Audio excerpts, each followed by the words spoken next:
Ano bang masakit sa'yo, anak? Kanina ka pa namimilipit sa sakit ng tiyan. Ano ba kasing kinain mo? Sobrang sakit talaga, Nay.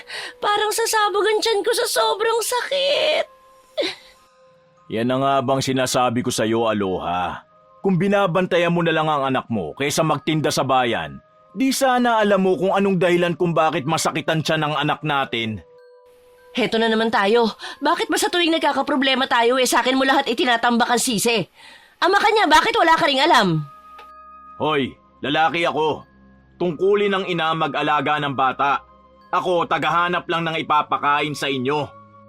Meron ka nga bang pinapakain sa amin? Kulang pa nga ang sinasahod mo sa pagtatabas ng tubo sa pagkain natin Kulang pa sa pang-araw-araw nating pangangailangan. Pagkatapos madalas ka pang umuuwi ng laseng o di kaya naman natalo sa sabong.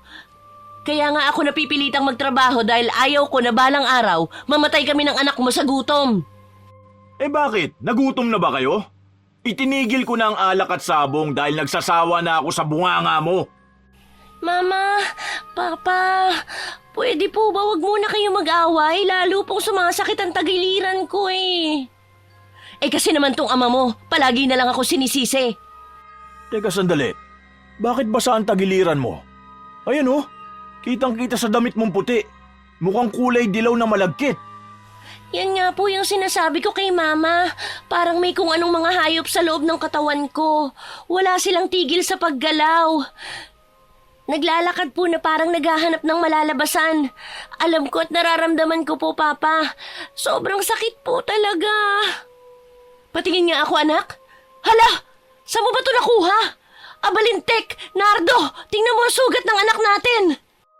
Diyos ko, Mikay. Anong klaseng sugat yan? Nagnanaknak na at kitang-kita pang tumitibok-tibok ang sugat mo sa tagiliran. Akala ko masakit lang ang tiyan mo. Ayan namamaga. Namumula at nangingitim na rin. Sino may gawa nito sa'yo? Bakit ngayon mo lang sinabi kung kailan malala na at parang matagal na tong sugat mo? Yan na nga bang sinasabi ko sa'yo Napakapabaya mong ina. At ikaw naman, wala kang kwentang ama. Hayop na to kung makapagsalita akala mo may nagawa bilang isang ama. Tama naman ang sinasabi ko, hindi ba? Ikaw lang ang nakita kong ina na hindi alam ang mga nangyayari sa anak. Tigilan mo nga ako, Nardo, kung ayaw mong palayasin kita sa bahay ko. Bahay mo, kuno. Palagi ka nalang nagbabantang lumayas ako ng bahay natin. Hindi mo naman kayang mahiwalay sa akin. Tinatakot mo pa ako kesyo ilalayo mo sa akin si Mikay. Dalawa na nga tayo nagbabantay sa kanya. Nangyayari pa to sa anak natin. Saka tigil-tigilan mo ang pagmamalaki mo sa akin, ha? Hindi mo naman to sariling lupa. Sino may sabi niyan sa'yo? Ma, Pa, masakit na talaga ang sugat ko Hindi ko na po kayang tiisin. Bakit po ba kayo nag-aaway? Saglit lang, anak, at ikukuha na kita ng pampalit ng damit. Saan mo ba nakuha kasi ang sugat mo sa tagiliran? Para kasing kagat ng aso. Nagpunta po kasi ako kay Tia Puning. Hindi ko naman po alam na nakawala yung aso kaya po nakagat ako sa tagiliran. Ano? Hayop na Puning yan. Paniguradong sinadya niyang pakawala ng aso niya para makagat ang anak natin. Kahit kailan talaga peste ang kapatid mong hilaw na yun Hindi naman siguro sinasadya ni Ate Puning. Ganyan ka naman Madalas mong pinagtatanggol ang kapatid mo. Kahit yan na nangyari sa anak natin. Harap-harapan ka ng pinaplastik ng ate mo, nagbubulag-bulagang ka pa rin. Tama po si Papa, Mama. Kasi po nakita na po niyang sinugod ako ng aso pero tumingin lang po siya at nakatayo. Nakataas pa nga po ang kilay niya habang pinapanood niyang kinakagat ako ng aso niya, Mama. Ngumiti pa nga po at pumasok sa loob. Mabuti na lang at kahit papano nakakuha po ako ng kahoy na panghampas sa aso. Narinig mo, Aloha? Siguro naman matatauhan ka na. Ang hayop talagang babae na yun. Oo, Nardo, narinig ko lahat. Ang hirap sa'yo, palagi mo nalang idinadaan sa init ng ulo. Siguro ganun siya sa akin dahil sa lupang ipinamana sa akin ni nanay at tatay. Nagtataka rin ako dahil mas malaki ang napuntang mana sa akin kaysa sa kanya. Siguro nga dahil doon, nagalit sa'yo. Kaya niya pinakagat ang anak natin sa aso niya. Kung nagkataong lalaki lang ang kapatid mo, nako, baka nabugbog ko na yon. Nardo, huwag ka nga magpakita ng ganyang ugali sa harap ng anak mo. Saka ang gusto ni ate, mapunta sa kanya lahat ng lupang minana ko dahil ampon lang daw ako ni nanay at tatay. Eh bakit ba niya pinag-iinteresan ng lupang sayo? Hindi rin naman sa kanya yun eh. Ang sisihin niya ay ang mga magulang niyo dahil sayo ang lupang ito. Naku, patawarin ako ng Diyos sa magagawa ko sa kapatid mo kapag may nangyaring masama sa anak natin. Aray ko! Mama! Ano to? Diyos ko! Ano ang mga gumagalaw sa laman mo, anak? Teka, bakit may anay? Anong ginagawa ng mga anay sa katawan mo? Hindi maaari! May bumabarang sa anak natin, Aloha! Magmadali ka! Tawagan mo si Lola Tasing, natitiyak kung may alam siya sa panggagamot na may kinalaman sa itim na karunungan! Hayop na ate puning yan! Magtutuos talaga kami! Naikuyom ni Aloha ang sariling kamao. Nagngangalit ang bagang na nakatingin ito sa anak habang namimilipit pa rin sa sakit si Mikay at wala ring tigil ang paglabas ng mga uod sa sugat nito. Tutunga nga ka na lang ba dyan, Aloha? Puntahan na natin si Lola Tasing bago pa lumala ang sugat ng anak mo! Lola siya ni Ate Puning. Sa tingin mo tutulungan tayo ng matandang yun? Hindi ba't siya pa nga nagpabarangay sa atin dahil sa lupang kinatitirikan ng bahay na ito? Baka nga magkakampi pa sila sa pambabarang sa anak natin. Diyos ko, Aloha! Ang anak natin nawala na ng malay! Tulungan mo akong buhatin siya, Nardo. Dali natin siya sa simbahan, dun sa kabilang kanto. Sa palagay ko, matutulungan tayo ng enerhiyang manggagaling sa bahay dasalan para mapigilan ang sakit ng ating anak. Bilisan mo! Bubuhatin ko na siya! Magdala ka na lang ng kumot para hindi siya lamigin dun! Masyado na ring mataas ang lagnat niya. Bilisan mo, Nardo. Susunod na lamang ako sa inyo. Kukuha pa ako na lang isa lumang aparador ni tatay. Bilisan mo, Aloha! Magdidilim ng paligid at mahihirapan tayo maglakad kung walang ilaw! Kaya dali mo na rin ang lumang gasera ng tatay mo! Ha? Oo. Tara na, kailangan na natin magmadali. Dahil sa pag-aalala, kitang-kita ni Aloha ang pagtakbo ni Nardo sa labas ng kanilang bahay. Sumugod ito kahit madilim ang paligid. Siya naman ay dinala ang lahat ng mga bagay na kakailanganin niya para sa anak. Nanginginig ang kanyang kamay sa pagdampot ng mga lumang gamit ng kanyang ama. Humabol siya kina Nardo at Mikay. Pagdating niya sa simbahan, mabilis niyang inilatag ang mga kumot pati ang lumang gasera. Yan na ba lahat, Aloha? Gamutin mo muna ang sugat ng anak natin. Ako naman ang magsisindi ng gasera. Diyos ko! Pagalingin ninyo ang sugat ng aking anak. Sa nakikita ko, hindi nauubos ang mga anay na nalalaglag mula sa sugat niya. Patakan mo muna ng langis sa sugat ni Mikay. Saka magkasama tayong magdasal para sa ating anak. May awa ang Diyos, pagagalingin niya ang anak natin.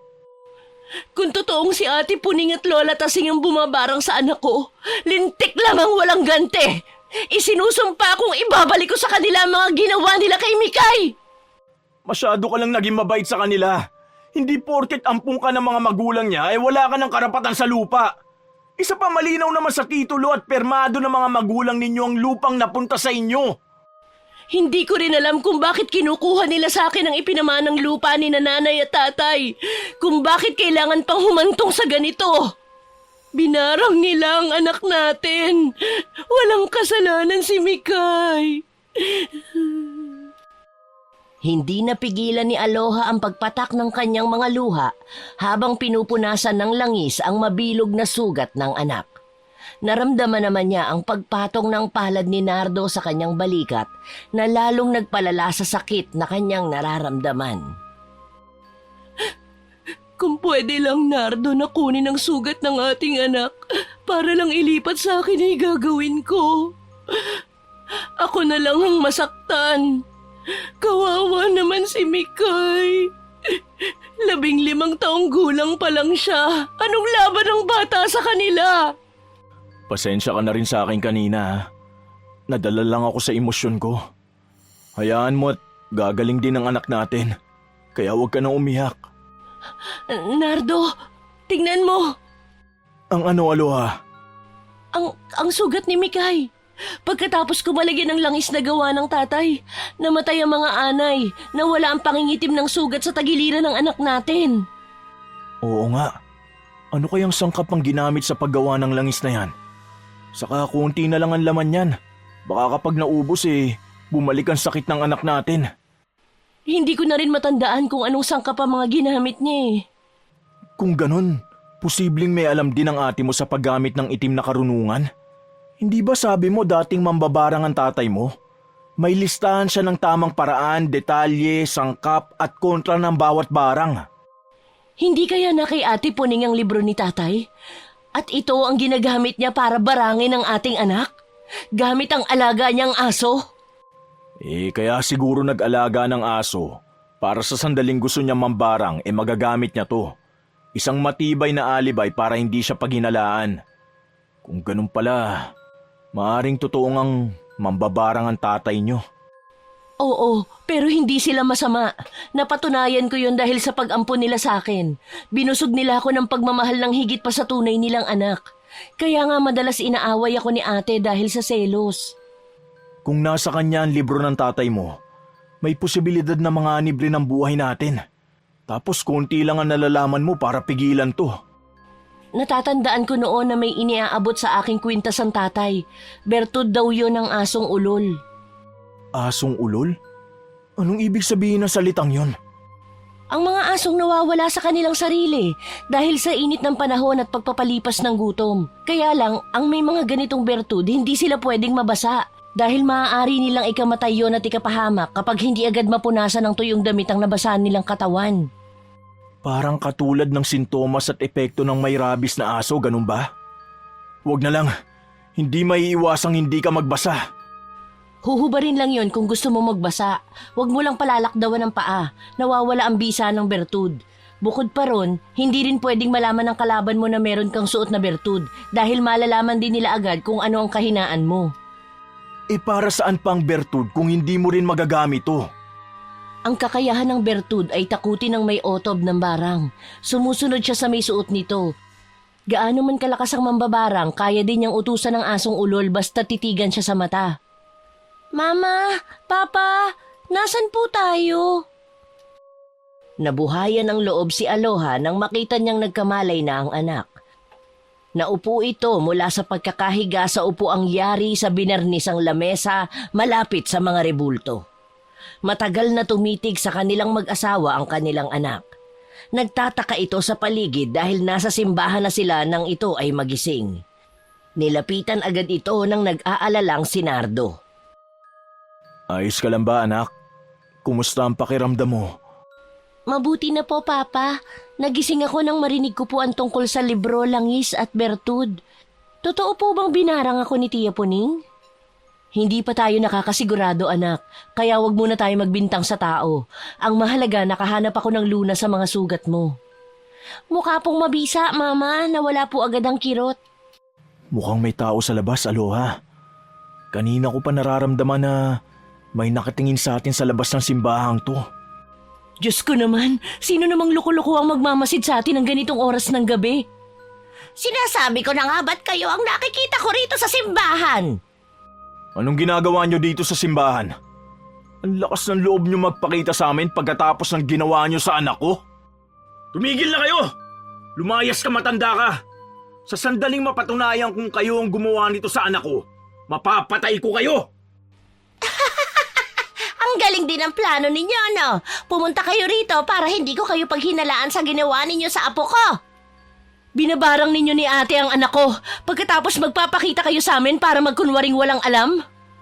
Huwag na ninyong bilugin ang ulo ko. Alam kong kayo ang may kagagawan kay Puning.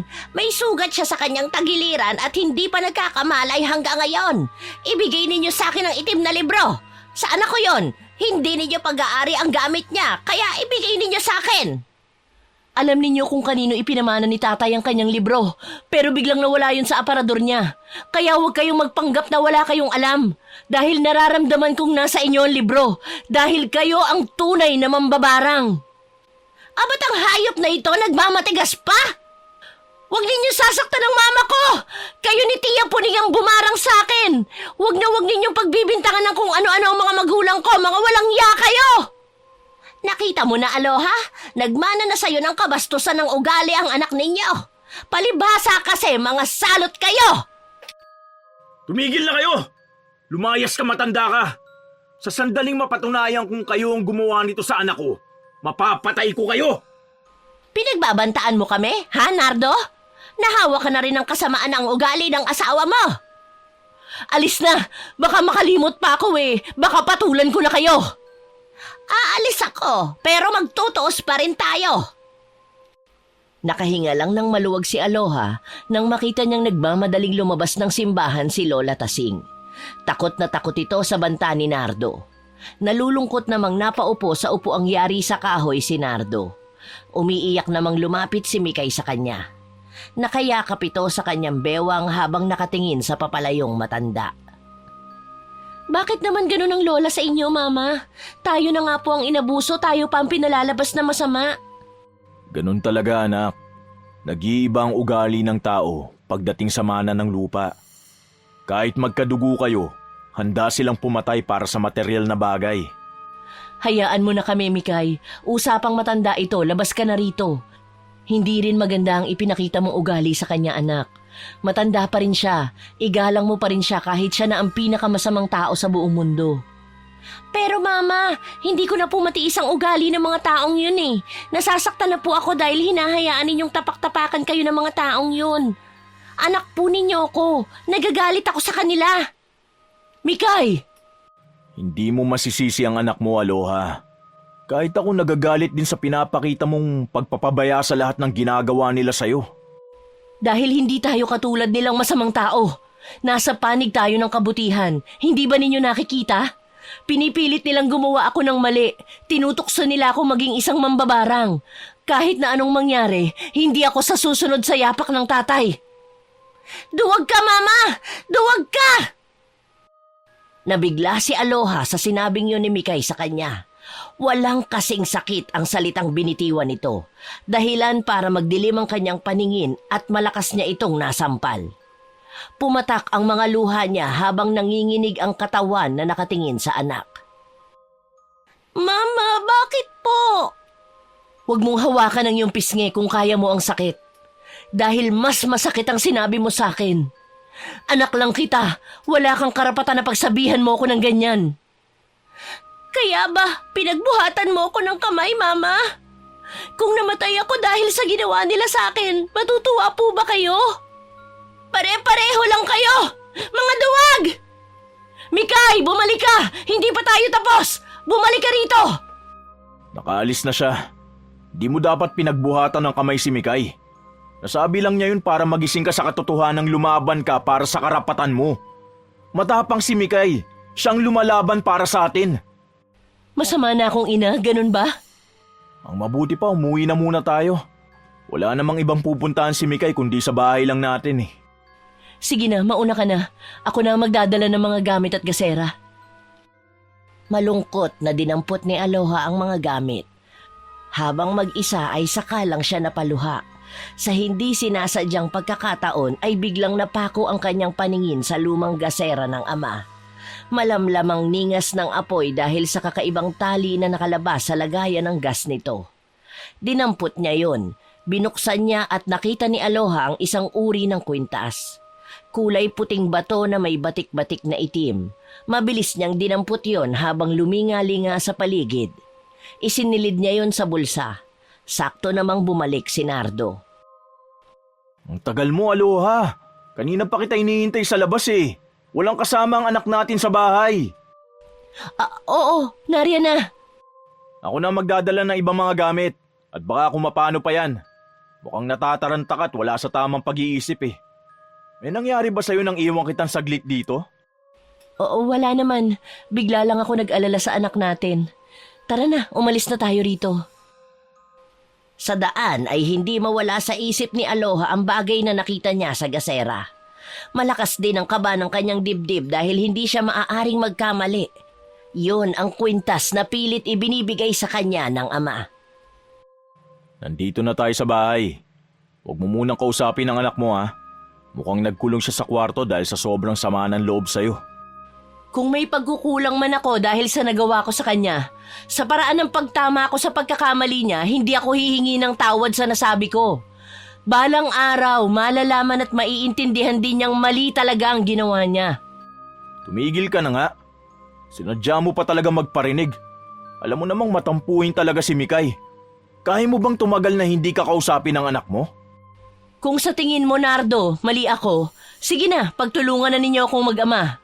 Tutal, masasanay na rin naman ako sa mga galit ninyo sa akin.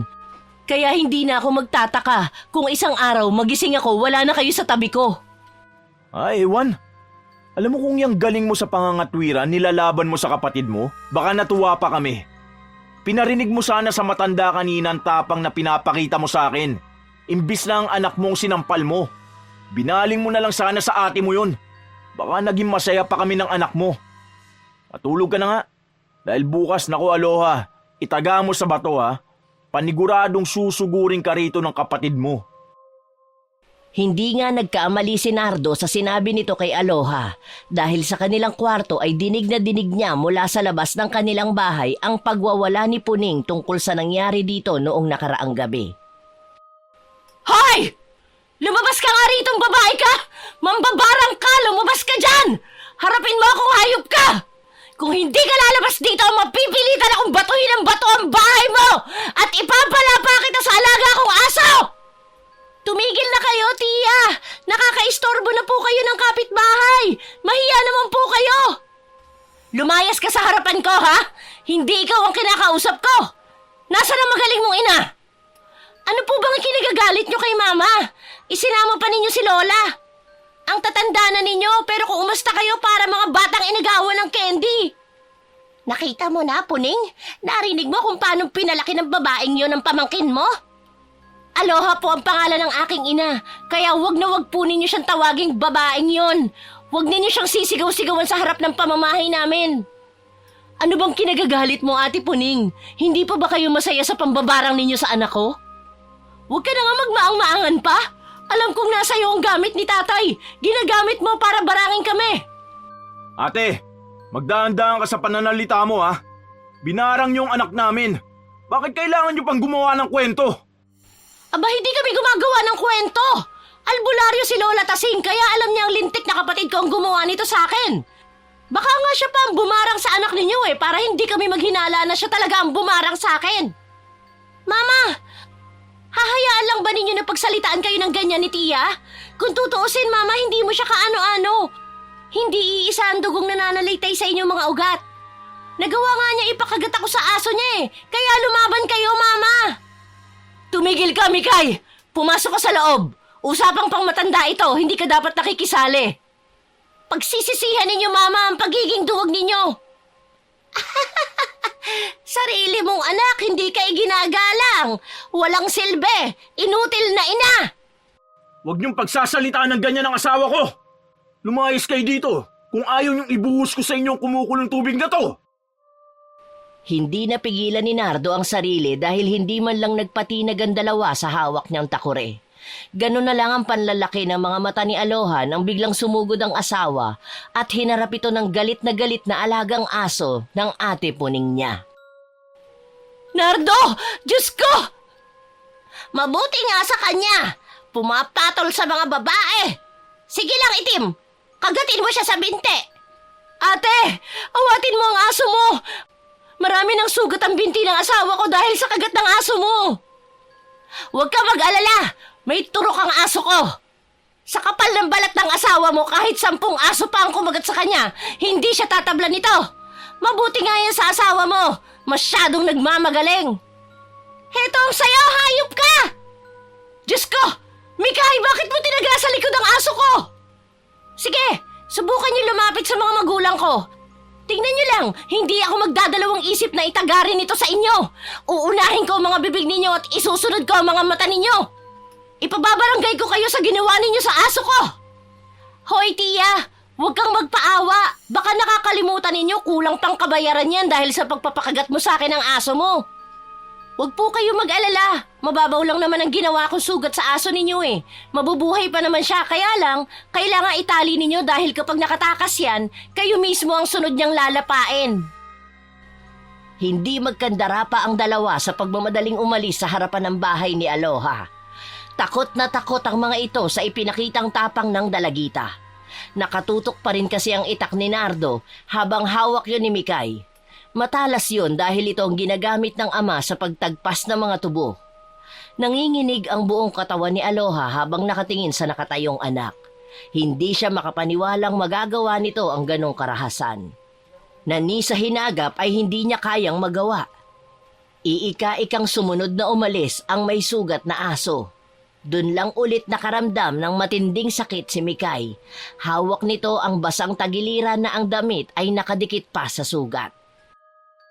Mikay, anong nangyayari sa'yo? Nardo, alalayan mo ang anak natin. Pumasok muna tayo sa loob ng bahay. Oh, kayo mga tsismoso kayo. Tapos na ang palabas kaya maaari na kayo umuwi. Halika anak, gamutin natin ang sugat mo. Mukhang nagdurugo na at nagtutubig. Pero kayo po, Papa, ang may sugat. Kayo po muna ang dapat nagamutin. Huwag mo muna akong alalahanin. Dito ka muna saglit na umupo sa upuang kahoy. Isandal mo ang likod mo para madaling magamot ang sugat mo. Patingin nga, anak. Diyos ko, mas malala pa to sa inaasahan ko. Maitim na ang mga sugat mo.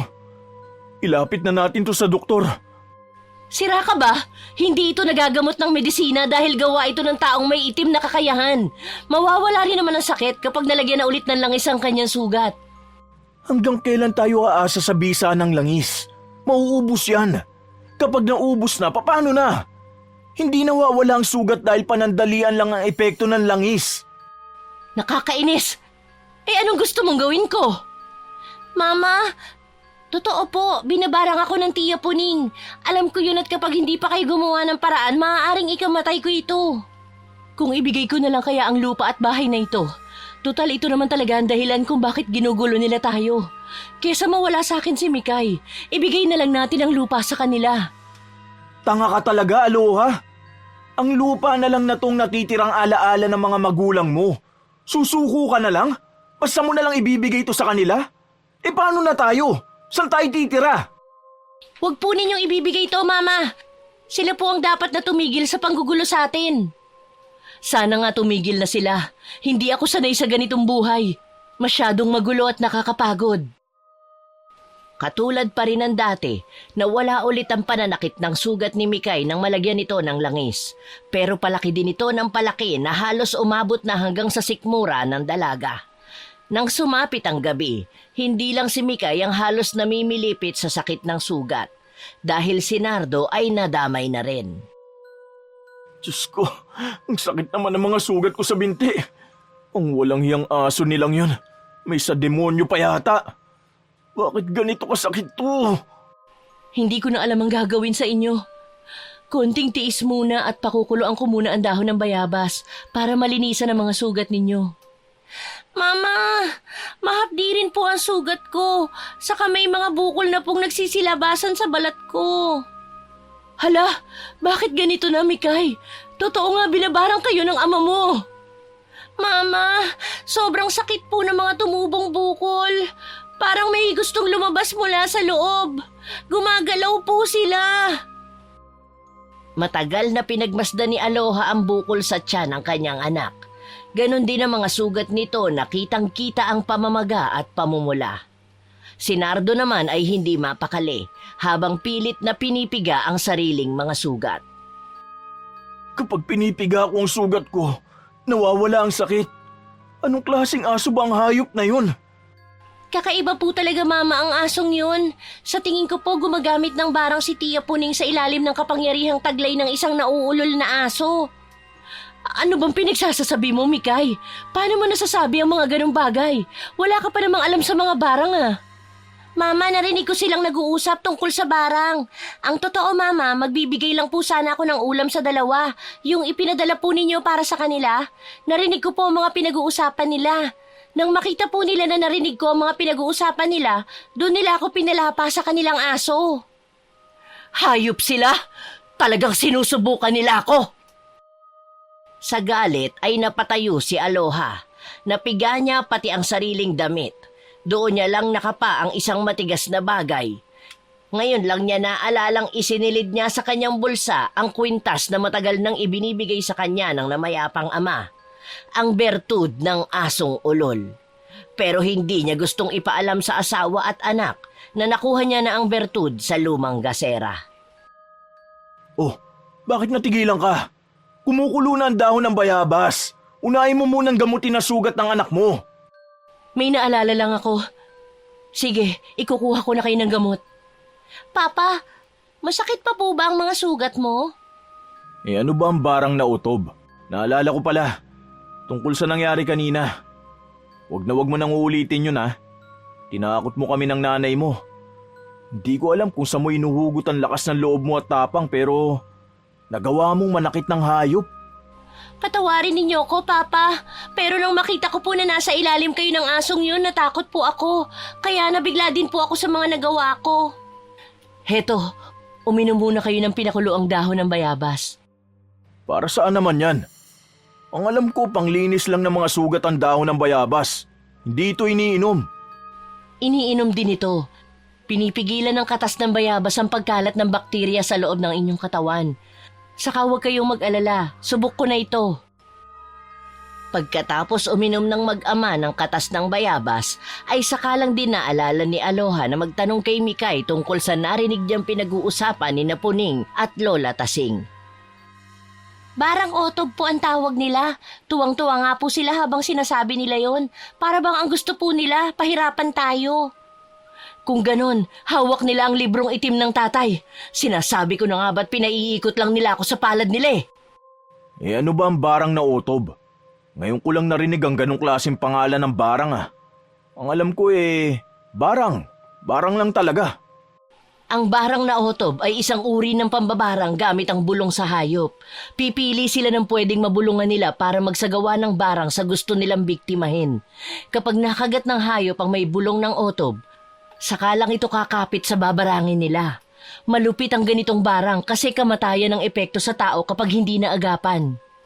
Kung ganon, Mama, posibleng mamatay kami ni Papa.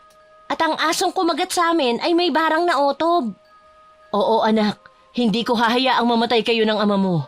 Matagal na panahong kasakasama ako ng iyong lolo noon sa paggagamot, kaya may alam din akong paraan kung paano malalabanan ng barang. Bukod sa pagbabarang ay isa ring albularyo ang tatay, kaya nagsulat ito gamit ang librong itim. Mama, gantihan natin sila! Ayoko pa mamatay! Walang mamamatay. Ibabalik ko kung ano ang ginawa nila sa inyo. Hindi nila alam ang masamang epekto sa kanila ng itim na libro. Ano pong epekto, Mama? Aakayin sila nito sa kasamaan. Kapag mahina ang naturalesa nila, makakagawa na sila ng mga bagay na labag sa mata ng Diyos, hanggang sa makakaya na nilang pumatay ng tao gamit ang barang. Mahalagang mabawi ko ang libro, nang hindi na sila makagawa ng mga bagay na pagsisisihan nila sa huli. Paano mo naman gagawin yun? Wala kang ang kakayahang lumaban sa kanila.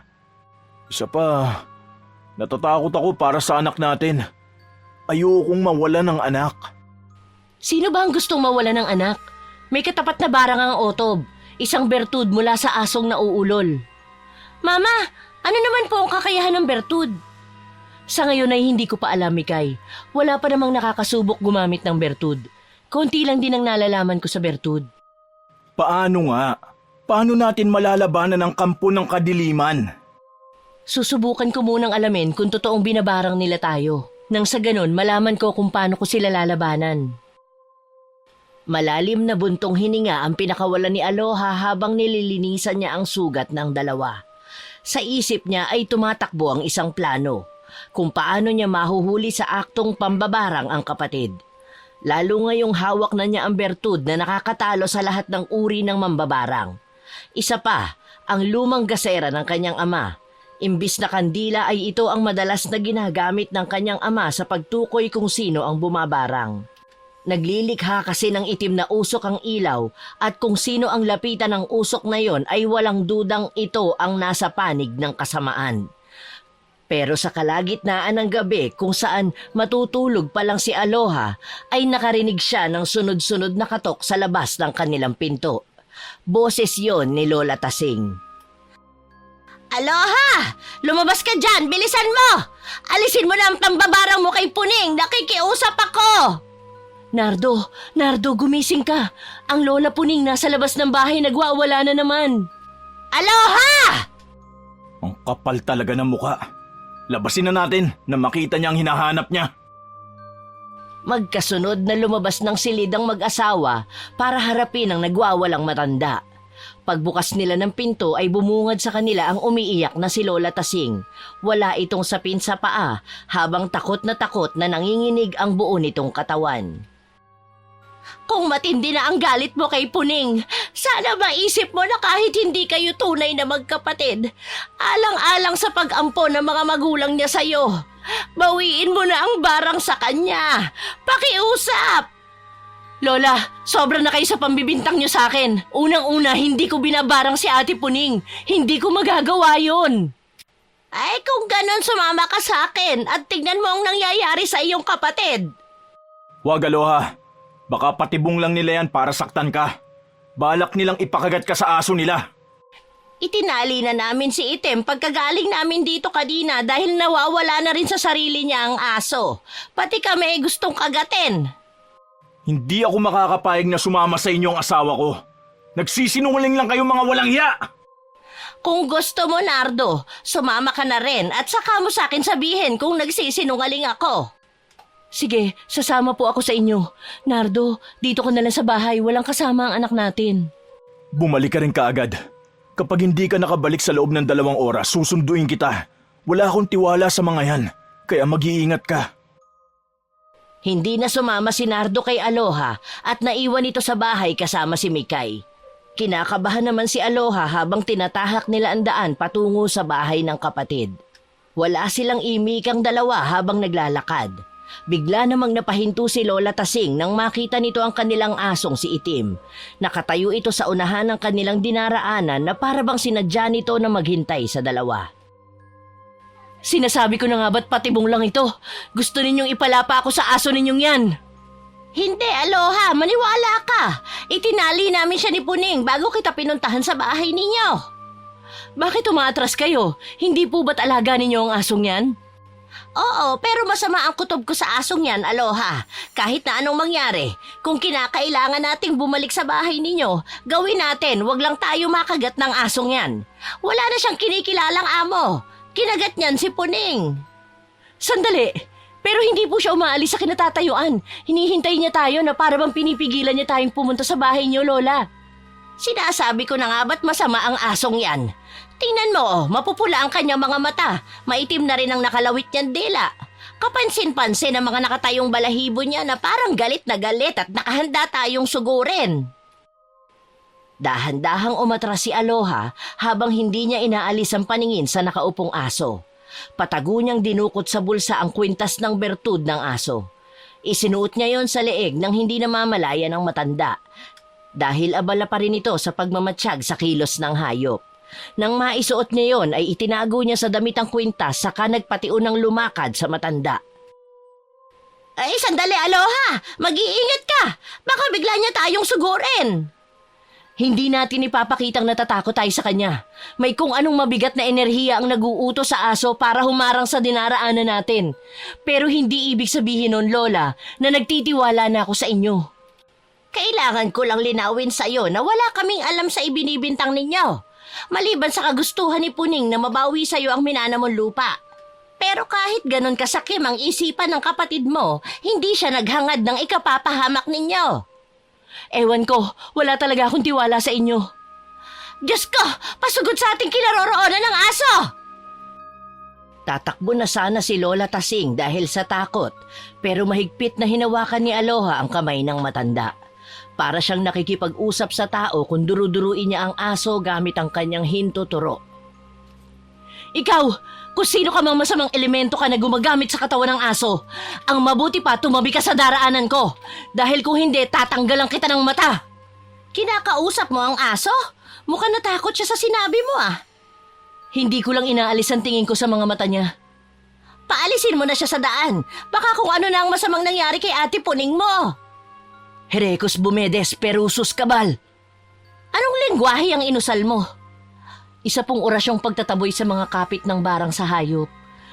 Natutunan ko po ito sa inyong anak, kay tatay. Kaya sumunod po kayo sa akin.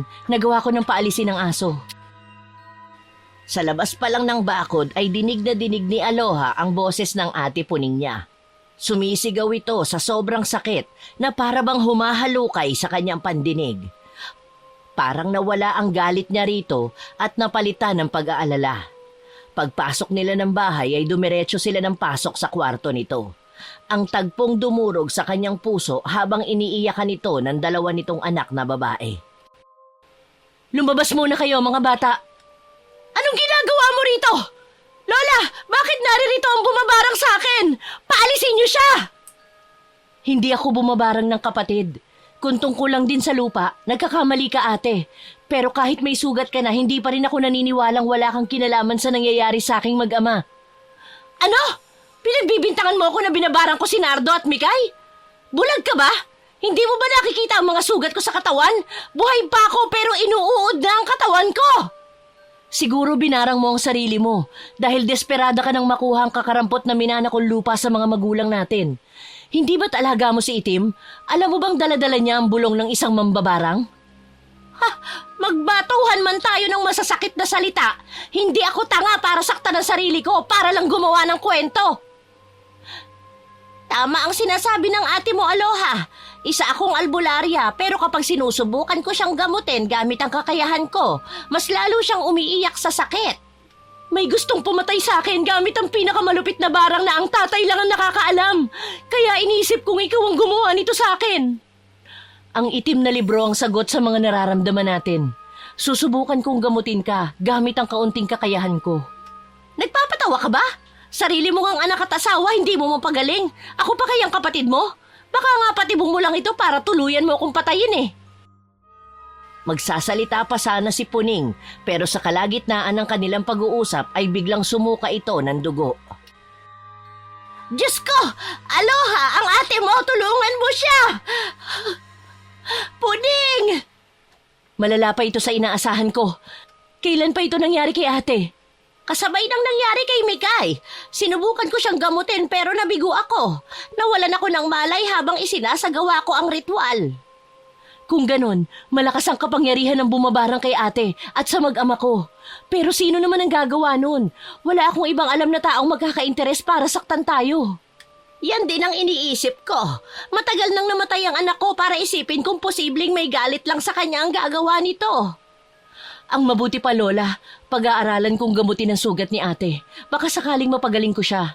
Kung totoong may bumabarang sa atin, natitiyak kong ang gusto niya ay mamatay tayong lahat. Ang aso ko! Kailangang mahuli siya! Obserbahan ang mga kilos niya.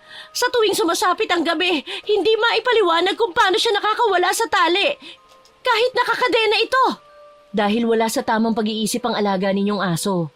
Wala na siyang pinagkaiba sa nababang-aw o nauulol na aso. Hindi na siya nakakaramdam dahil ang gusto nito, maghanap ng makakagat. Diyos ko, kawawa naman ang aso ko. Umupo ka saglit, ate. Susubukan kong alamin kung gaano kalakas ang bumabarang sa'yo. Parang nakalimot ang dalawa sa matagal nilang hidwaang magkapatid. Alam ni Aloha na sa pagkakataong yon ay nasa panganib na ang tatlong taong mahalaga sa kanyang buhay. Nang ipinikit niya ang kanyang mga mata at ipinatong ang palad sa ulo ng kapatid, nakaramdam siya ng matinding bigat. Isang hindi pamilyar na enerhiyang nagmumula kay ate Puning niya. Pakiramdam niya ay gumagapang ang bigat sa buo niyang katawan. Kasabay ng mga pananayo ng mga balahibong pusa sa kanyang balat, kung kaya't napaatras siya sa kanyang kinatatayuan. Anong nararamdaman mo, Aloha? Katulad din ba sa bigat na nararamdaman ko? Pinipigilan ng bagay na nasa katawan ng ate ang aking paghinga. Bigla ko naramdaman ang kakaibang kilabot na gumapang sa buo kong katauhan. Sa palagay ko, may maitutulong ang aso ninyo, ate. Pero saan natin siya hahanapin? Nakatakas siya sa pagkakatali. Kayo ang amo niya. Sa pagsapit ng umaga, doon lang siya manunumbalik sa dati. Kung saan lahat ng mga elemento at nilalang ng kadiliman ay walang kapangyarihan pagdating sa araw. Kaya't kailangan nating maghintay. Ang sakit na mga sugat ko, Aloha! Hindi ko na alam ang aking gagawin. Paano mo nalaman ang mga bagay na ito? Natitiyak kong nasa iyo ang itim na libro. Wala, ate. Kung nasa akin man yun, ay sisikapin kong maitago ko ito para hindi na gamitin ng iba. Ang itim na libro ding yon ang naging mitya ng buhay ng ating ama, hindi ba? Natatakot akong mapunta yun sa maling tao at tuluyan na niyang ariin ang libro para pumatay. Ang pangbabarang ay hindi basta-basta. Tumatalab lang ito kung ang gagawa nito ay may matinding galit sa puso sa kanyang gustong barangin. Lahat sila ay natigilan at hindi makapagsalita dahil unti-unting nawawala ang pagdududa ni Aloha sa kanyang kapatid. Ang naiwan na lang ay ang palaisipan kung sino ba talaga ang totoong bumabarang sa kanyang mag-ama. Kailangan ko munang umuwi sa bahay, Lola. Nag-aalala na rin po ako sa aking mag-ama. Kung totoong nasa panganib ang aking aso, delikado na sa iyo ang umuwi mag-isa. Mas makakabuting dito ka na muna magpalipas ng gabi. Tama ang ate mo, Aloha. Hindi po maaari, Lola. Paano naman ang aking anak at asawa? Sinabi rin ni Nardo na pagkalipas ng 2 oras at wala pa ako, mapipilitan siyang sumunod dito para sunduin ako. Paano kung biglang makasalubong ng asawa ko ang asong may otob? Magdala ka na lang nitong buntot page. Baka katulong ito kahit papano pangtaboy sa asong yon. Diyan po kayo nagkakamali, Lola. Hanggat maaari, itapon ninyo ang buntot page. Alam po ba ninyo kung bakit? Dahil ang buntot page ay pantakot sa mga aswang, pero ito ay pangakit sa mga hayop na ginagamit ng mga mambabarang. Hindi ko alam na marami ka na palang natutunan sa anak ko. Ang mabuti pa, umuwi ka na. Bibisita na lang kami sa inyong bahay bukas ng umaga. Hindi maipaliwanag ni Aloha kung matutuwa ba siya o magtataka sa ipinapakitang kabaitan ng matanda sa kanya. Ito pa nga ang unang nagdala sa kanya sa barangay para pirmahan ang kasunduang isinasauli na niya ang titulo ng lupa. Tapos ngayon ay parang maamong tupa kung magpakita sa kanya ng pag-aalala ay wagas. Habang tinatahak ni Aloha ang daan pauwi sa kanilang tahanan, pakiramdam niya ay may isang nilalang na nagtatago sa damuhan. Lihim siya nitong pinagmamasdan kung kaya mas lalo pa niyang nilalakihan ng hakbang para makauwi sa kanilang tahanan. Ay salamat at pauwi ka na. Nakasalubong na kita rito. Papunta na sana ako kina Ate Puning eh. Kanina ka pa ba naghihintay? Bilisan mo, umuwi na tayo. Pakiramdam ko may nakasunod sa akin. Doon ako magkukwento sa atin. Parang tama ka. Nararamdaman ko ring may nakasunod sa atin. Wala pa namang kasama si Mikay. Bakit mo siya iniwang mag-isa? Nasa kwarto lang naman siya. Tulog lang mula nung umalis ka. Hindi na siya lumabas ng kanyang kwarto. Mas lalo pa nating bilisan ang paglalakad. Baka kung ano nangyari sa ating anak. Pagdating ng mag-asawa sa tapat ng kanilang bahay, gano'n na lang ang pagsigaw ni Aloha. Naluluhang tinakbo niya ang silid ng anak dahil nakita niyang kalalabas lang ng aso sa sala ng kanilang bahay. Pagpasok nila ay galit na hinarap ni Aloha ang asawa. Napakawalang silbi mo! Iniwan mo ang anak mo ng mag-isa habang nakabukas itong bahay! Bago ko umalis, siniguro ko munang nakasarado ang bahay. Kaya imposible makapasok ang aso ni Ate Puning mo. Katukin mo ang pinto ni Mikay! Bilisan mo! Mikay, anak! Buksan mo ang pinto! Ayos ka lang ba dyan? Walang sumasagot sa loob. Ako na ang magtatawag. Baka tulog lang. Mikay! Buksan mo ang pinto! Nandyan ka ba? Teka, bukas pala itong pinto ng kwarto ng ating anak. Halos mapugto ang hininga ni Aloha sa sobrang takot na kanyang nararamdaman. Para bang sasabog na ang kanyang dibdib nang makita niyang hindi nakasara ang kwarto ng anak. Itinulak niya ang pinto at tumambad sa kanyang paningin ang nakakumot na si Mikay. Nakahiga ito habang nanginginig ang buong katawan. Butil-butil din ang pawis sa mukha nito. Iniilang hakbang lang ni Aloha ang espasyong namamagitan sa kanilang dalawa ni Mikay at pinakiramdaman niya ang noo ng anak. Diyos ko! Sobrang taas ng lagnat ng anak mo, Nardo! Bilisan mo, ikuha mo ko ng maligamgam na tubig para ipuna sa katawan niya. Oo, ikukuha ko na rin siya ng langis dahil baka na-impeksyon na ang sugat niya, kaya siya nilalagnat. Kumuha ka rin ng bimpo sa kwarto natin. Mama, ang sama po ng pakiramdam ko. Ang lamig po pero ang singaw sa aking mata, ilong at bibig ay sobrang init. Tatagan mo lang at labanan ang sakit mo, gagaling ka rin. Pareho kayo ni Ate Puning. Malala na ang kanyang sakit dahil sumusuka na siya ng dugo. Mabuti na lang at ang ama mo ay ginamot niya ang kanyang sarili. Hindi kayo nagkasabay-sabay dumaing. Hindi po ako mamamatay, Mama. Maililigtas mo po kami. Oo anak, hindi ka ba sinaktan ng aso kanina? Nakita ko siyang kalalabas lang ng bahay natin. Para na akong mababaliw sa nerbiyos, alam mo ba? Mahal na mahal kita anak, kaya lumaban ka. Bumangon ka na at nandyan na ang papa mo. Oh, nandito ng planggana may tubig. Lalabas muna ako para mapunasan mo ang buong katawan ng anak mo. Muling binalingan ni Aloha ang anak matapos na maisara ni Nardo ang pinto ng silid. Hinawakan niya ang bimpo at isinausaw yon sa tubig. Nakalimutan ni Aloha na suot-suot niya ang kwintas na may bertud ng ulol na aso. Kaya ang naging reaksyon ng katawan niya ay parang may sakit na rabies. Papa! Si Mama natumba sa sahig! Halika anak, tulungan mo ko mabuhat ang nanay mo. Ano bang nangyari sa kanya? Bakit bigla siyang natumbat ng isay sa sahig? Hindi ko po alam, Papa. Hinawakan lang po niya ang tubig na may bimpo para ipunas sa aking katawan. Nang makita ko po siya ay nag-iisa-isa na po ang kanyang hinga na parang nalulunod sa tubig. Pahingi ako ng tuyong damit at pupunasan ko ang nabasa niyang kamay. Hawakan mo mabuti ang kamay ng nanay mo at kukuha na ako ng kutsarang may damit para ipakagat yun sa kanya. Bakit po, Papa? Wala naman pong epilepsy si Mama. Pangunahing lunas yun sa mga ganitong sitwasyon. Makakatulong to para mapigilan ang pagkagat niya sa dila at maiwasang hindi maglakang kanyang panga. Kahit nasa ganong kalagayan si Aloha, ay malinaw niyang naiintindihan ang pinag-uusapan ng mag-ama. Hanggat hindi niya nalalaman kung sino ang bumabarang sa kanyang pamilya, hindi dapat makita ang suot niyang bertud dahil kapag nagkataon, makakahanap ang kalaban ng paraan kung paano siya tatalunin. Mama, kumusta po ang pakiramdam ninyo matapos kayong lagyan ni Papa ng kutsara sa bibig? Bigla akong nanghina, saka hindi ko makontrol ang abnormal na pagkilos ng aking katawan. Pasensya ka na anak kung ngayon pa ito nangyayari sa akin.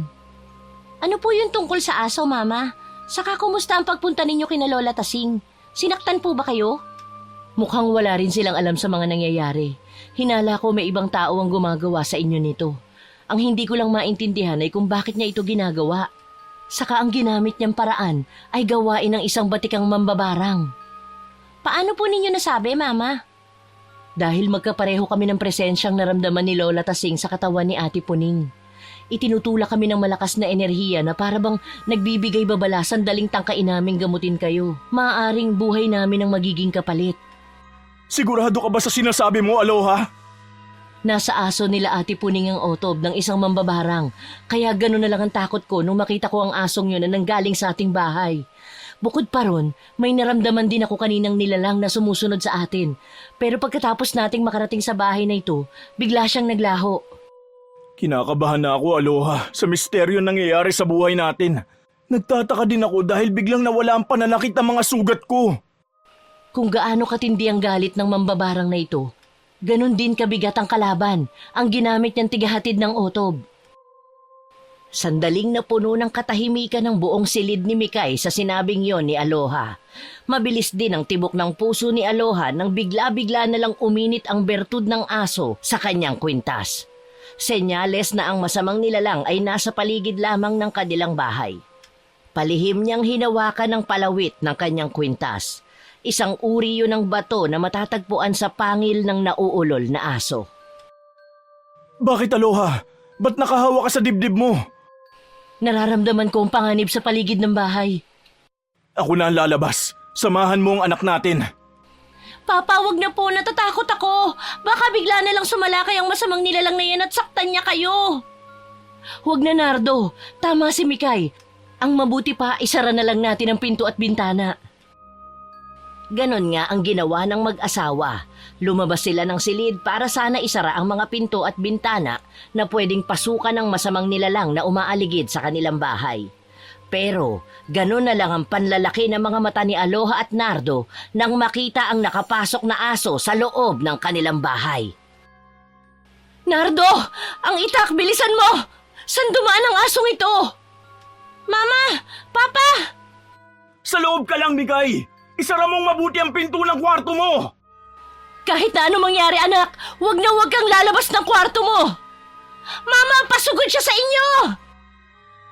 Nabigla si Aloha nang biglang lumundag ang aso sa kanyang kinaroroonan. Malakas ito na ang pinupuntirya ay ang anak niyang nakatayo sa pintuan. Bilisan mo, Nardo! Tagain mo sa likod ang asong ito habang nahahawakan ko pa ang bibig niya! Papa! Si Mama, tulungan ninyo! Ano bang tinatayo-tayo mo dyan, Mikay? Pumasok ka sa loob, bilisan mo! Nardo, dali! Malapit na siya makawala sa pagkakahawak ko! Itong sayo! Mamatay ka! Hindi mo siya tinamaan! Ano nangyayari sa kanya? Hindi ko pa siya natataga pero bumagsak na sa sahig habang nangingisay. Hindi ko rin alam, pero may nakita lang siyang bagay sa dibdib ko. Bigla siya nagkaganyan. Aloha? Saan mo nakuha ang kwintas? Noon din ay naalala ni Aloha ang suot-suot niyang bertud. Hindi yon sinasadyang makita ni Nardo pero dahil sa nangyari, hindi niya namalayang nakalabas na sa kanyang damit ang itinatago niyang bertud. Sinasabi ko na nga ba't tama ang kutob ko? Nasa iyo na ang bertud na ipinamana sa iyo ng namayapa mong ama. Bakit mo tinatago sa amin ang anak mo? Saka na natin pag-usapan ang bagay na yan. Kunin mo ang tali sa kusina at igagapos ko ang asong ito. Maghagawa ko ng malaman kung sino ang totoong bumabarang sa atin. Oh, heto ang lubid. Paano mo naman malalaman kung sino nagmamayari ng utob sa kanya? Hindi siya titigil sa pagtahol kapag nakaharap niya ang bumulong sa kanya. Mangyayari lang yon kapag sumikat na ang araw. Kung minsan nagugulat ako sa mga sinasabi mo. Para bang ibang tao kapag nagsasalita ka na tungkol sa mga bagay na may kinalaman sa mga itim na karunungan. Lahat ay alam ko, pero baliwala ang lahat ng kakayahan ko kapag wala sa akin ang itim na libro ni tatay. Naroon ang lahat ng detalye, tamang paraan kung paano mapipigilan ang barang at ang kapalit na parusa ng mambabarang. Lahat ng iyon ay nakatala sa libro ni tatay. Tapos nang maitali ang aso, pupuntahan ko si Mikay. Wag na muna. Hayaan na muna natin siya magpahinga. Hindi ko alam ang totoong dahilan kung bakit gano'n na lang ang reaksyon ng aso nang makita nito ang anak natin. Dahil siya talagang puntirya. Sa simula't simula ng mga nangyayari, si Mikay ang una nagkaroon ng sugat. Habang tumatagal, palaki na ng palaki ang sugat na tumutubo sa katawan ng anak natin. Naguguluhan na ako, Nardo. Si Ate Puning, mas malala pa ang kalagayan niya kaysa sa anak natin. Saglit na napaisip si Aloha sa kung ano nga ba ang nararapat nilang gawin para mawakasan na ang paghihirap ng kanilang kalooban. Buong magdamag nilang binantayan ang nahuling aso. Kinabukasan, narinig ni Aloha ang boses ng lola tasing niya. Nasa labas ito ng bahay at nagtatawag sa pangalan niya.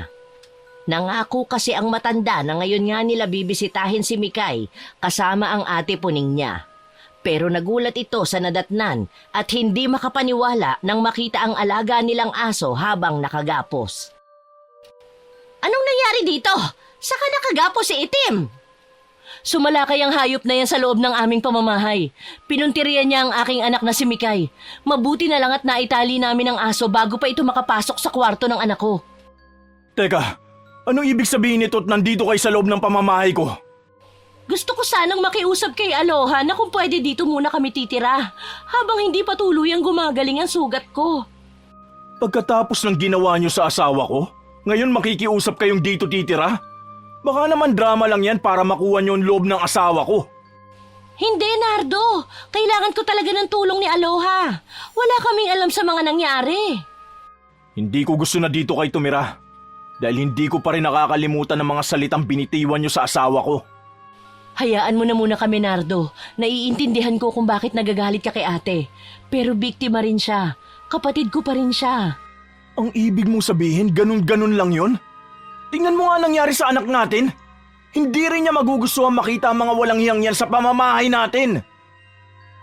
Bigla na lang nakaramdam ng awa si Aloha sa masasakit na salitang binitiwan ni Nardo kay Ate Puning niya. Sa halip na sumagot at magmatigas ang kapatid niya, nagpakita ito ng pagpapakumbaba na hindi naman ugali ng kanyang kapatid. Pasensya na kung nagdulot kami ng sama ng loob sa inyo. Gusto lang naming makausap si Mikay.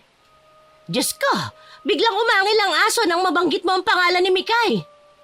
Galit na galit ang aso kay Mikay kagabi. Talagang ang anak ko ang puntirya ng alaga ninyong... Napatigil ka sa pagsasalita. Bakit? Hindi kayo tinahulan ng aso ninyo nang makita kayo. Natural sila ang amo eh. Bakit naman sila kakahulan ng aso?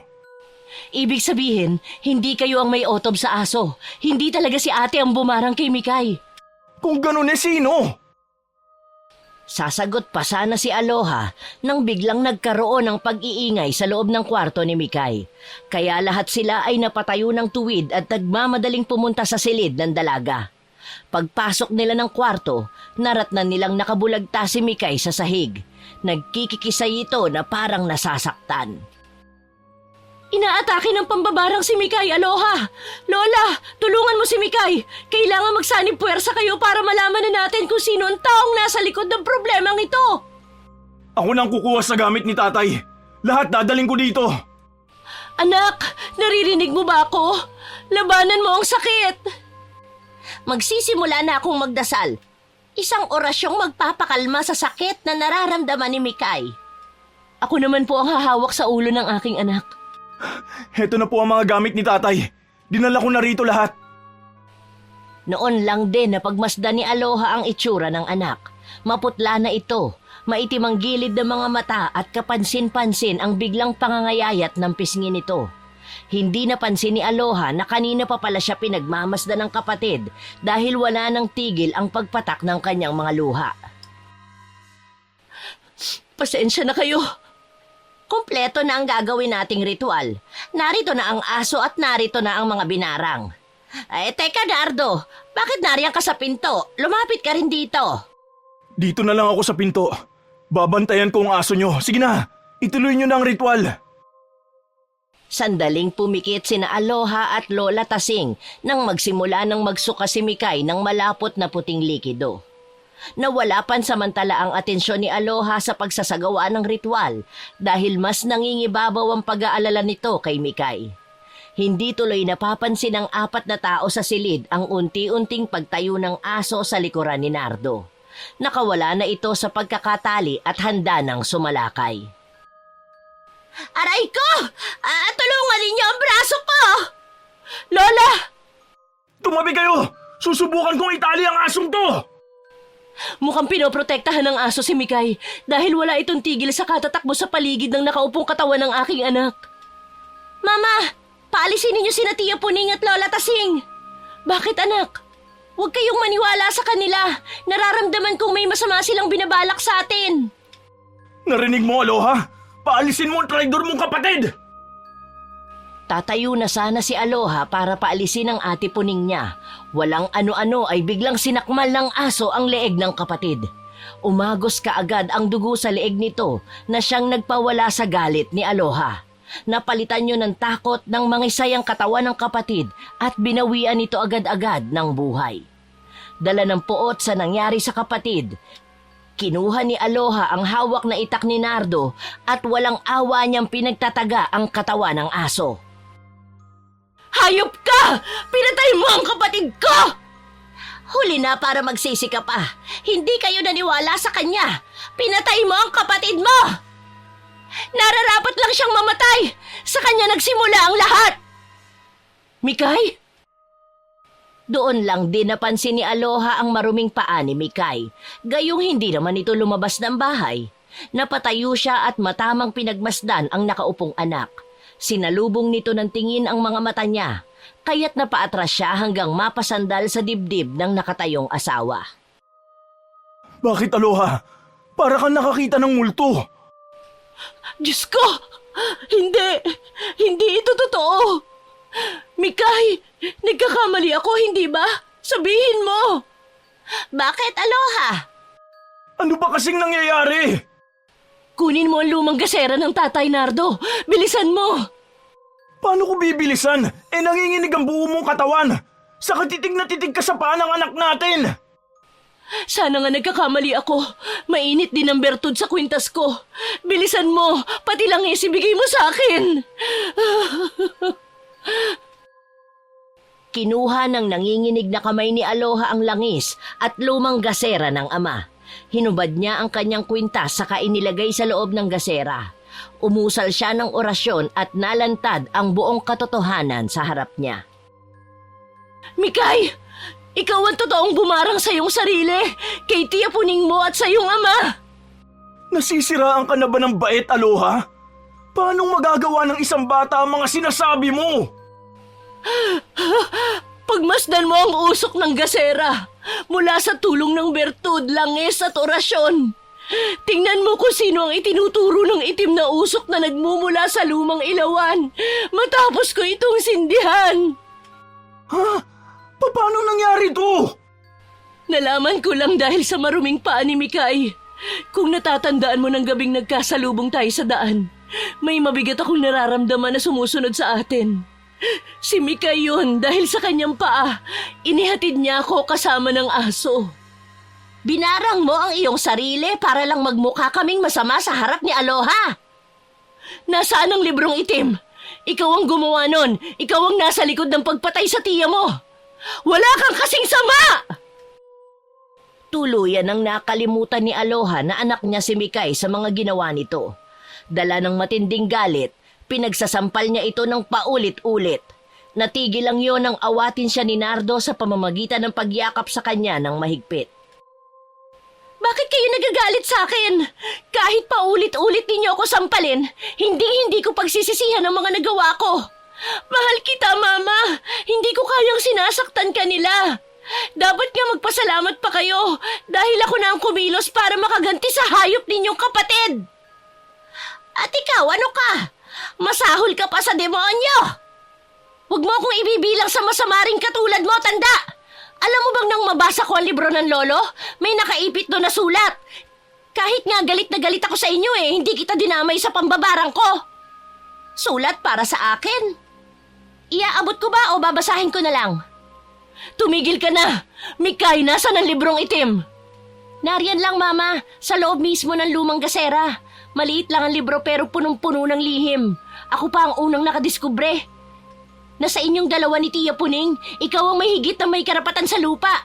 Bakit? Dahil ikaw ang tunay na anak ng ama mo. Ha? Ano? Kaya lang, huli na para bawiin ang ginawa ko sa kanya. Pinatay ko siya. Masyado kasi siyang sakim. Sa akin na lang ito, Mama. Patawarin niyo ako. Nang mahawakan ni Mikay ang kwinta sa loob ng lumang gasera, isinuot nito ang kwinta sa kanyang leeg na may bertud ng aso. Hindi! Wag, anak! Mikay! Tanggalin mo ang kwinta sa kanyang leeg, Nardo! Para hindi matanggal ang kwintas, mas itinali pa yun ng mahigpit ni Mikay hanggang sa tuluyan na siyang masakal. Kitang-kita ni Aloha kung paanong nalagas ang mga buhok sa ulo ng anak. Maya-maya pa, bumagsak sa sahig ang dalagita. Wala na itong buhay pero nagawa pa nitong ngumiti. Pero kalaunan ay tumulo rin ang luha mula sa mga mata nito. Nagkukumahog ang mag-asawa para isalba ang buhay ng kanilang anak pero wala na rin silang nagawa. Diyos ko! Anak ko! Ang anak natin! Ano nangyari sa kanya? Alam ng anak natin ang tungkol sa bertud. Alam din niya ang epekto nito sa sandaling isuot niya yun. Nagpakamatay ang anak natin. Bakit, Nardo?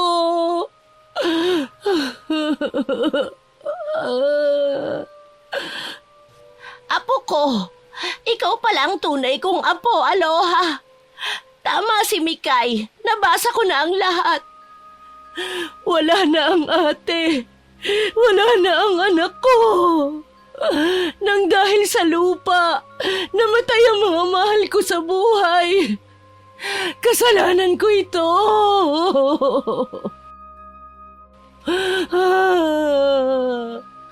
Dahil hindi nakayanan ni Aloha ang sakit na mawala ng anak, nabuwal ito sa kanyang kinatatayuan at nawala ng malay. Nang magmulat si Aloha ng kanyang mga mata, inisip niya na sana isa lamang panaginip ang mga nangyari. Pero nang makita niya ang malungkot na muka ng mga kasama sa bahay, sumariwang muli ang lahat at napahagulgol siya ng iyak. Ang anak natin, nasaan na? Nasa kabilang kwarto. Nakahiga katabi si Ate Puning. Mamaya kukunin na ang katawan nila ng punerarya. Hindi ko akalaing ito ang kapalit kapag napunta sa iyo ang itim na libro. Parang may kadikit na kamalasan. Malaki ang pagmamahal ng anak namin sa kanyang ina, kaya niya nagawa ang bagay na yon.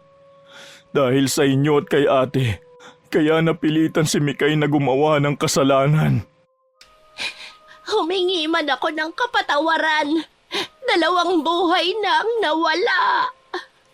Sa murang edad ni Mikay, nakagawa siya ng bagay na tumapos sa kanyang buhay.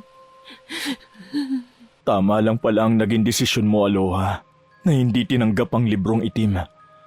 Ngunit hindi naging maagap ang pagtago natin ng libro. Hindi natin naitago ng mabuti. Kung kaya natukso ang anak natin na gumawa ng kasalanan. Ang mga nangyari ay ibinaon sa limot ng mag-asawa. Nagsimula sila ng panibagong buhay ngunit malayo na sa kapitbahay. Ang nangyaring ito ay pagpapatunay na walang magandang idudulot ang pagsapi sa kapangyarihang itim. Agawan ng mana sa lupa pero sa bandang huli, pamilya mo pa rin ang tutulong sa iyo.